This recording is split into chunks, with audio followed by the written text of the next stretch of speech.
Okay, so inshallah we'll begin with ayah number 255 of Surah Al-Baqarah.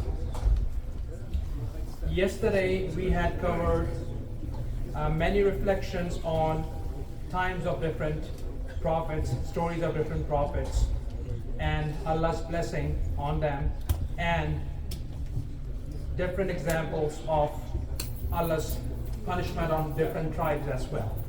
So inshallah today, let us begin with ayah number 253. We have chosen some of those messengers above others.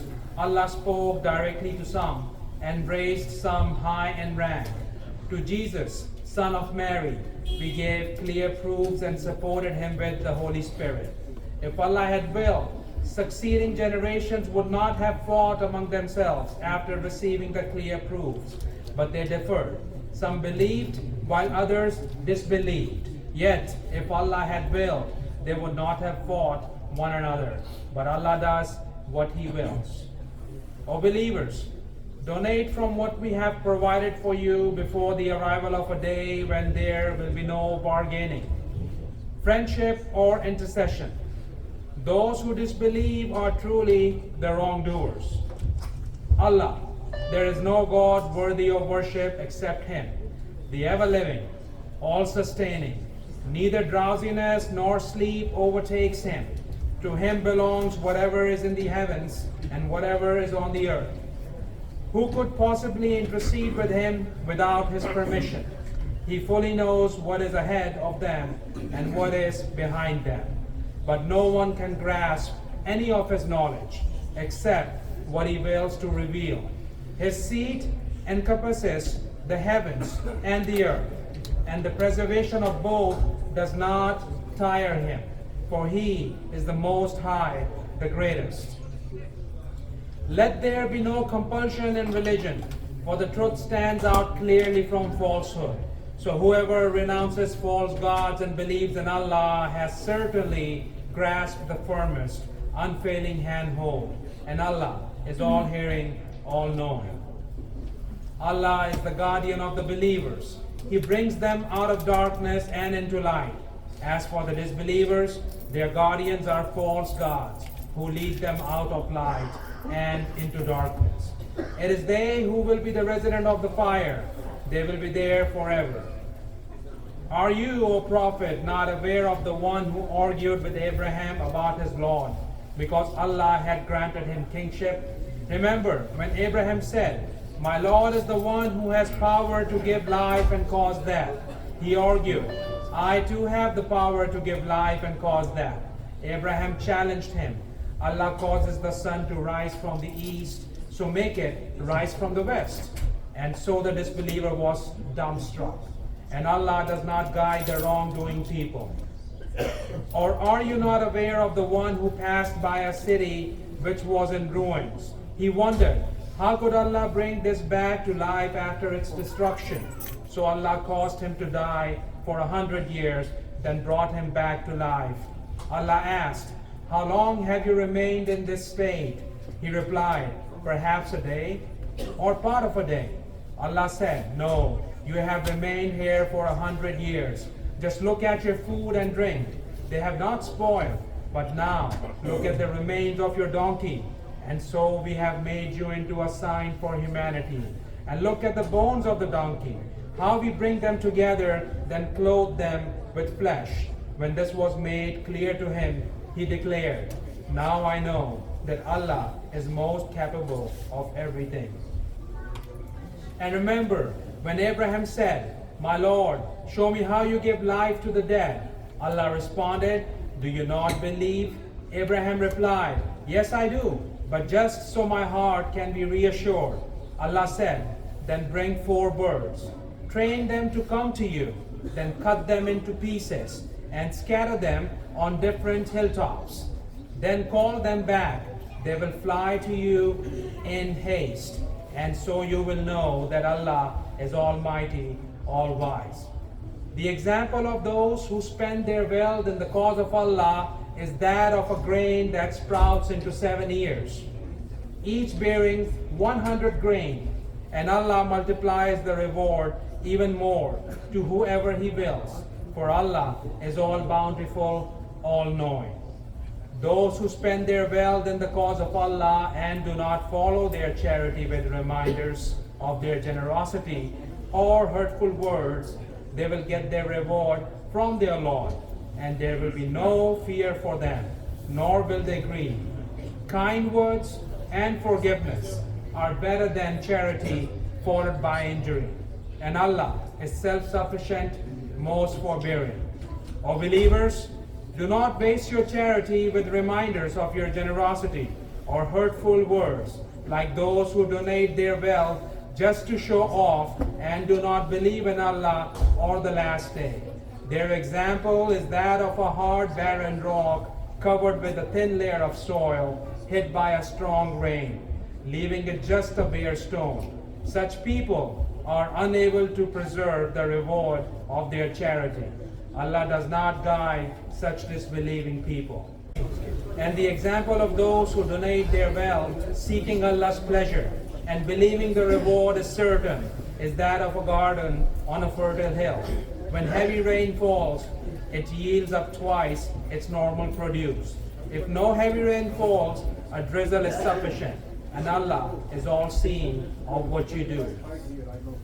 Would any of you wish to have a garden with palm trees, grapevines, and all kinds of fruits with rivers flowing underneath, and as they grow very old with dependent children, a fiery whirlwind hits the garden, burning it all up?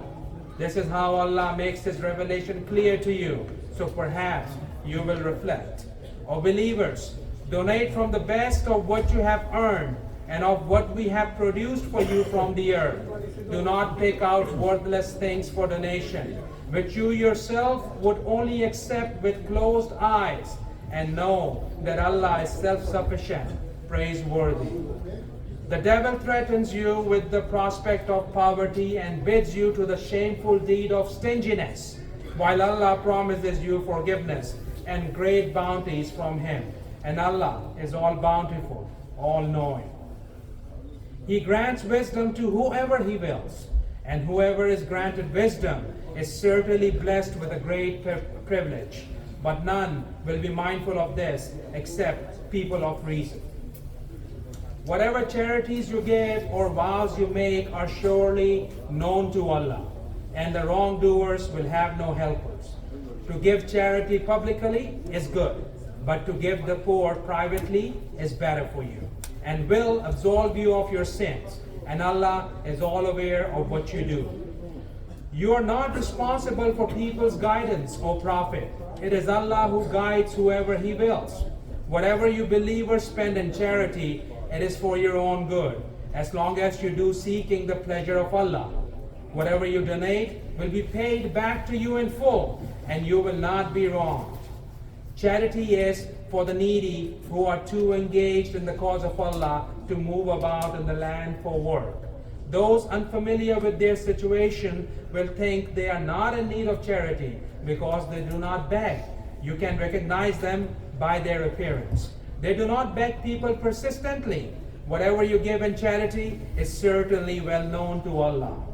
Those who spend their wealth in charity day and night, secretly and openly, their reward is with their Lord, and there will be no fear for them, nor will they grieve. Those who consume in trust will stand on Judgment Day like those driven to madness by Satan's touch. That is because they say trade is no different than in trust. But Allah has permitted trading and forbidden in trust. Whoever refrains after having received warning from their Lord may keep their previous gains, and their case is left to Allah. As for those who persist, it is they who will be the residents of the fire. They will be there forever. Allah has made trust fruitless and charity fruitful, and Allah does not like any ungrateful evildoer. Indeed, those who believe, do good, establish prayer, and pay alms tax will receive their reward from their Lord, and there will be no fear for them, nor will they grieve. O believers, fear Allah, and give up outstanding interest if you are true believers. If you do not, then be aware of a war with Allah and His Messenger. But if you repent, you may retain your principle, neither inflicting nor suffering harm. If it is difficult for someone to repay a debt, postpone it until a time of ease. And if you waive it as an act of charity, it will be better for you if only you knew. Be mindful of the day when you will all be returned to Allah. Then every soul will be paid in full for what it has done, and none will be wronged. O believers, when you contract a loan for a fixed period of time, commit it to writing. Let the scribe maintain justice between the parties. The scribe should not refuse to write as Allah has taught them to write. They will write what the debtor dictates, bearing Allah in mind and not defrauding the debt. If the debtor is incompetent, weak, or unable to dictate, let their guardian dictate for them with justice. Call upon 2 of your men to witness. If 2 men cannot be found, then 1 man and 2 women of your choice will witness. So if one of the women forgets, the other may remind her. The witnesses must not refuse when they are summoned. You must not be against writing contracts for a fixed period, whether the sum is small or great.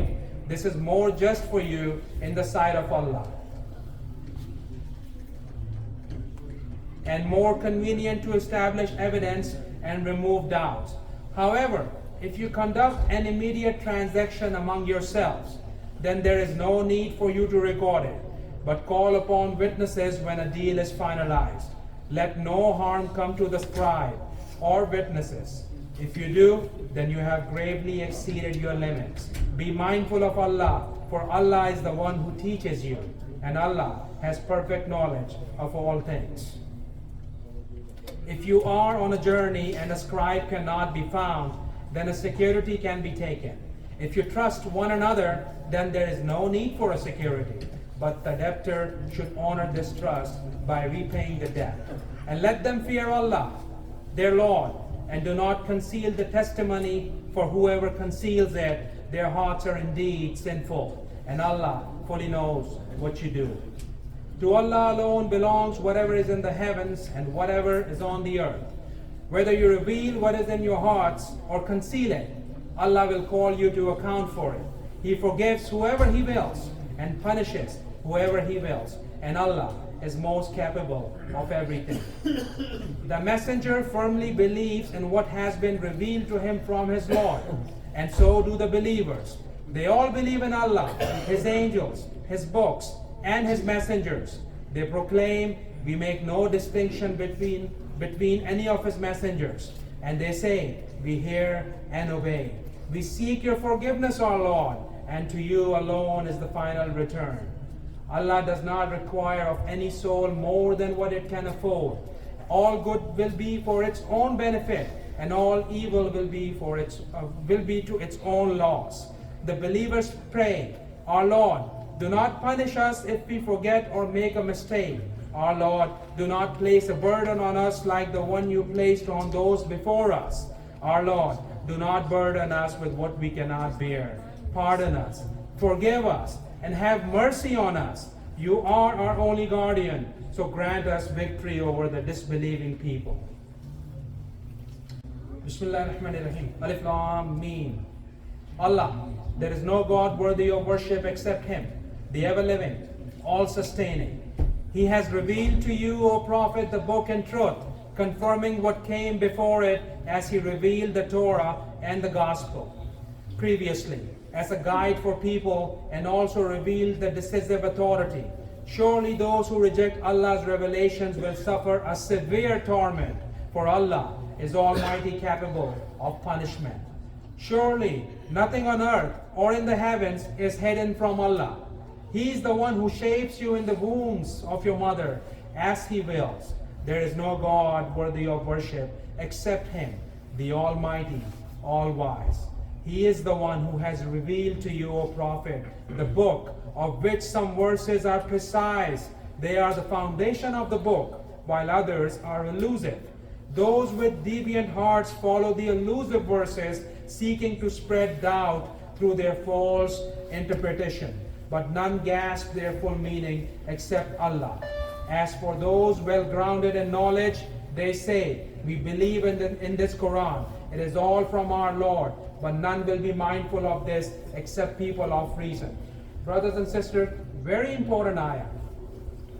We in our life always get to a situation when we have doubts and questions. This ayah very well explains that it's written in the Holy Quran that there are ayahs that our small minds can never understand. Only Allah knows its meaning. So be mindful of this ayah. When we have doubts, we need to get back to this ayah and understand that everything is a test for us. And we may not understand everything. But wasamayna wa ta'ana, that's the key. They say, our Lord, do not let our hearts deviate after you have guided us. Grant us your mercy. You are indeed the giver of all bounties. Our Lord, you will certainly gather all humanity for the promised day, about which there is no doubt. Surely Allah does not break his promise. Indeed, neither the wealth nor children of the disbelievers will be of any benefit to them against Allah, and they will be the fuel of the fire. Their fate will be like that of the people of Pharaoh and those before them. They all rejected our signs, so Allah sees them for their sins, and Allah is severe in punishment. O Prophet, tell the disbelievers, soon you will be overpowered and driven to hell. What an evil place to rest. Indeed, there was a sign for you in the two armies that met in the battle, one fighting for the cause of Allah and the other in denial. The believers saw their enemy twice their number, but Allah supports with his victory whoever he wills. Surely, and this is a lesson for people of insight. The enjoyment of worldly desires, women, children, treasures of gold and silver, fine horses, cattle, and fertile land has been made appealing to people. These are the pleasures of this worldly life, but with Allah is the finest destination. Say, O Prophet, shall I inform you of what is better than all of this? Those mindful of Allah will have gardens with their Lord, under which rivers flow, to stay there forever, and pure spouses along with Allah's pleasure. And Allah is all seeing of his servants. Who pray, our Lord, we have believed, so forgive our sins and protect us from the torment of the fire. It is they who are patient, sincere, obedient, and charitable, and who pray for forgiveness before dawn. Allah himself is a witness that there is no God worthy of worship except him, and so are the angels and people of knowledge. He is the maintainer of justice. There is no God worthy of worship except him, the Almighty, All-Wise. Certainly, Allah's only way is Islam. Those who were given the scripture did not dispute among themselves out of mutual envy until knowledge came to them. Whoever denies Allah's sign, then surely Allah is swift in reckoning. So if they argue with you, O Prophet, say, I have submitted myself to Allah, and so have my followers, and ask those who were given the scripture and the illiterate people, have you submitted yourself to Allah? If they submit, they will be rightly guided. But if they turn away, then your duty is only to deliver the message, and Allah is all seeing of his servant. Okay, brothers and sisters, so we will conclude here, inshallah.